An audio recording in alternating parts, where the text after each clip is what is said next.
नमस्कार भाइयों और बहनों। मैं एडवोकेट प्रशांत साहू आज फिर से आप लोगों का स्वागत करता हूं। तो दोस्तों, आज जो हमारा चर्चा का विषय है वह है रेमडेसिविर इंजेक्शन, जो कि कोविड के मरीजों को जब उनकी क्रिटिकल कंडीशन रहती है, काफ़ी सीरियस कंडीशन रहती है, तब लगाया जाता है। जो कि अभी जितने भी ज़िले हैं, समस्त ज़िलों के कलेक्टर ने आदेश दिए हैं कि रेमडेसिविर इंजेक्शन गवर्नमेंट हॉस्पिटल और प्राइवेट हॉस्पिटल में बिना अनुमति के किसी भी कोविड मरीज को नहीं लगाया जाएगा। लेकिन उसके बावजूद भी ये इंजेक्शन मार्केट में बहुत महंगे, मतलब तकरीबन 3500 या 3900 रुपये इसकी कीमत है, और जबकि यह 35,000, 40,000 और 50,000 रुपये में एक इंजेक्शन लोग बाग नहीं पता कहाँ से ला रहे हैं और उसके बाद जाके उसको सेल कर रहे हैं। चूँकि कोई भी मरीज़ है, कोविड का मरीज़ है और काफ़ी सीरियस है, और उस कंडीशन में यदि डॉक्टर ने बोल दिया है कि भाई इसको रेमडेसिविर लगाना है, तो मरीज़ के जो भी परिजन हैं वह कहीं ना कहीं से कैसे भी करके, चूँकि उस मरीज़ की उनको जान बचानी है, वह अमाउंट अरेंज करेंगे और उसके बाद वो 20,000, 30,000, 40,000 जितने में भी उनको मिलता है उतने में खरीदेंगे। तभी जाके इसकी कालाबाजारी हो रही है। यदि यह हॉस्पिटल में उपलब्ध हैं, चाहे हमारे सरकारी हॉस्पिटल हो या प्राइवेट हॉस्पिटल हो, और वहाँ पे मुझे जहाँ तक जानकारी है, जो मैंने अभी जानकारी ली है डॉक्टरों के माध्यम से, कि ड्रग इंस्पेक्टर और कलेक्टर के द्वारा परमिशन लेने के बाद ही यह कोविड मरीजों को दिया जा रहा है। तो भाई, जब इतना प्रतिबंध लगा हुआ है और इतनी प्रॉपर इसका अरेंजमेंट है कि भाई एक रेमडेसिविर इंजेक्शन एक पेशेंट को लग रहा है, तो उसका भी अनुमति फॉर्म माननीय कलेक्टर महोदय और डीआई के द्वारा अप्रूव्ड जब हो रहा है, उसके बाद जाके मरीज को मिल रहा है। लेकिन उसके बाद भी मार्केट में ये 2, 4, 6 इंजेक्शन कहाँ से आ जाते हैं? ये वाकई में एक ऐसा विषय है जो शायद सोचने पे मजबूर करता है। और कहीं ना कहीं इसके लिए मैं जहाँ तक कहता हूँ कि हॉस्पिटल का स्टाफ जिम्मेदार है, यहाँ पे कहीं ना कहीं माननीय कलेक्टर महोदय जिम्मेदार हैं, कहीं ना कहीं ड्रग इंस्पेक्टर हैं वो भी जिम्मेदार हैं कि उनने जो भी व्यवस्थाएं बनाई हैं उसको वो प्रॉपर निरीक्षण नहीं कर रहे हैं। यदि उसका प्रॉपर निरीक्षण कर रहे होते तो शायद यह रेमडेसिविर इंजेक्शन मार्केट में नहीं आ रहे होते, और 35-40 हज़ार जितनी भी कीमत है उतनी कीमत में यह इसकी कालाबाजारी नहीं हो रही होती।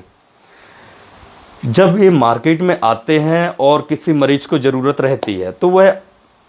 किसी न किसी व्यक्ति से कांटेक्ट करता है कि भाई कैसे ही करके मुझे मरीज को बचाना है तो रेमडेसिविर मिल जाए,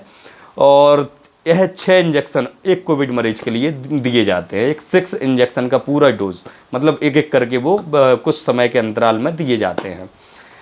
अब भाई, यदि किसी को 2 इंजेक्शन लग चुके हैं, उसके बाद 4 इंजेक्शन और लगने हैं, तो यदि कलेक्टर महोदय और डीआई की यदि परमिशन मिल गई है तब तो उसको कोई प्रॉब्लम नहीं। गवर्नमेंट हॉस्पिटल में नॉमिनल चार्ज है, तो उस चार्ज पे वह अपने मरीज को लगवा देगा। लेकिन यदि उसको उपलब्ध नहीं होता है तब वह क्या करेगा? तब वह कहीं ना कहीं मार्केट में बात करेगा और कोशिश करेगा कि उसको वो अरेंज हो जाए। अब मार्केट में ये इंजेक्शन कैसे आ रहे हैं? तो मार्केट में सिंपल सा एक जो मुझे समझ आया है, जो मैं आप लोगों को बताऊंगा, कि जो कोविड पेशेंट, चाहे हम लोग गवर्नमेंट हॉस्पिटल की बात करें या प्राइवेट हॉस्पिटल की बात करें, जहाँ पे कि रेमडेसिविर इंजेक्शन की उपलब्धता है, जिस मरीज को लगना है, वहाँ पे जो भी कंपाउंडर हैं या जो भी डॉक्टर हैं या जो भी मैनेजमेंट सिस्टम है हॉस्पिटल का, वह कहीं ना कहीं उस इंजेक्शन को उस मरीज को ना लगा के उसको बाहर मार्केट में ला रहे हैं और उसके बाद जाके उसको सेल कर रहे हैं। तो यह जो पूरी प्रक्रिया है, इसमें मैं ये नहीं कह सकता कि इसमें प्रशासनिक अधिकारी रिस्पॉन्सिबल हैं या फिर कोई पर्टिकुलर डॉक्टर इन्वॉल्व है वह रिस्पॉन्सिबल है, ऐसा नहीं कह सकते हैं। इसमें काफ़ी सारे लोगों का हाथ है, काफ़ी सारे लोग इसके लिए जिम्मेदार हैं, तभी यह इंजेक्शन मार्केट में सेल हो रहे हैं। कुछ लोग अच्छा करने के चक्कर में भी उनके ऊपर मामला दर्ज हो रहा है। अच्छा करने के चक्कर में ऐसा कि भाई किसी परिजन का फ़ोन आया किसी फ्रेंड के पास कि भाई ऐसी ऐसी कंडीशन है और उसके बाद मुझे इस इंजेक्शन की आवश्यकता है, कहीं से भी अरेंज करो, कितना पैसा खर्च हो मैं देने तैयार हूँ। तब सामने वाला कोशिश करता है, लेकिन उसके बाद जब उसको भी उतनी कीमत पे उपलब्ध होता है तब वह पेशेंट के परिजन को भी उतनी कीमत बताएगा। अब यदि किसी व्यक्ति का मोटिव यहाँ पे गलत नहीं है, उसका ये कि हम सामने वाले की हेल्प कर दें, लेकिन वहाँ पे भी यदि यह कालाबाजारी के उसमें आएगा तो आपको, जो व्यक्ति सोशल उसमें काम कर रहा है, जो किसी व्यक्ति की हेल्प कर रहा है, आपको उसको रिस्पॉन्सिबल नहीं समझना चाहिए। उसमें वह व्यक्ति कहाँ से इंजेक्शन लाया है उसकी गलती है, जो कि उस जिस मरीज को वह लगना चाहिए था उसको ना लगा के चोरी करके वो मार्केट में ला रहा है और बहुत बड़े बड़े अमाउंट में उसको सेल कर रहा है। उस मेडिकल स्टाफ वाले की गलती है इसमें, ना कि उस बीच में जो व्यक्ति किसी की मदद करना चाह रहा है उस व्यक्ति की गलती नहीं है। अब रेमडेसिविर इंजेक्शन की कालाबाजारी में 2 सेक्शन के तहत मामला दर्ज हो रहा है। एक तो सेक्शन 188 आईपीसी और दूसरा सेक्शन 420। 420 क्या है? छल करना तथा संपत्ति परिदत्त करने के आशय से बेईमानी पूर्वक रखना। और दूसरा सेक्शन 188 में क्या है कि लोक सेवक द्वारा सम्यक रूप से प्रख्यापित आदेश की अवज्ञा, कि यदि किसी भी लोक सेवक, जैसे कलेक्टर महोदय ने कोई आदेश दिया है और उसकी यदि किसी व्यक्ति द्वारा अवज्ञा की जा रही है, उसका उल्लंघन किया जा रहा है, उस आदेश का पालन नहीं किया जा रहा है, जैसे कलेक्टर महोदय ने पूरे तरीके से प्रतिबंध लगाया है कि रेमडेसिविर इंजेक्शन मार्केट में सेल नहीं होगा, और यदि कोई व्यक्ति उसको सेल कर रहा है तब उस आदेश की अवहेलना हो रही है, उस आदेश का उल्लंघन हो रहा है, तब वह 188 आईपीसी में कवर हो जाता है। और छल करना या संपत्ति परिदत्त कर रहे हैं जो व्यक्ति, तो वहाँ पे 420 का मामला भी यहाँ पे दर्ज हो जाएगा, क्योंकि उस इंजेक्शन के अवज में एक बड़ा अमाउंट उस व्यक्ति द्वारा लिया जा रहा है। तो मेरा कल चूँकि मेरे पास एक इस केस के सिलसिले में बात हुई थी, एक हमारे सागर लोकल का एक ही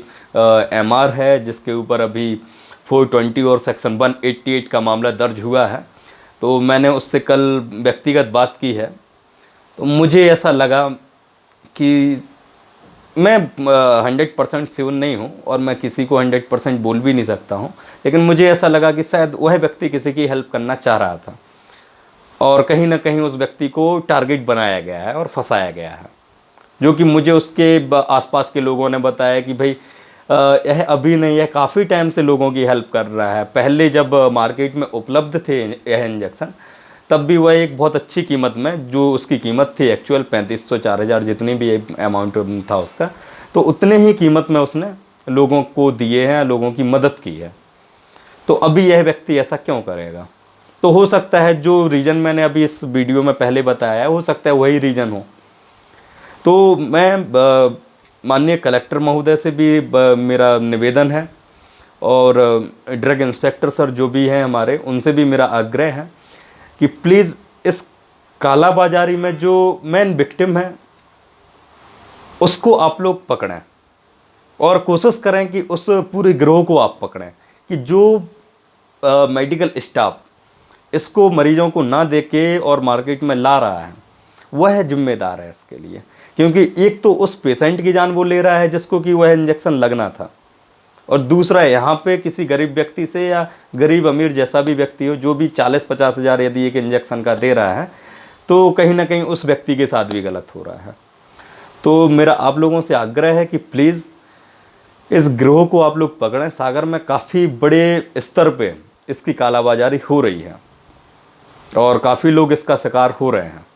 यदि प्रतिबंध लगा हुआ है तो हर एक पर्टिकुलर इंजेक्शन पे, यहाँ तक कि उसकी जो एंट्री हो रही है और किस मरीज को लग रहा है, तो उसकी वीडियोग्राफी करें आप,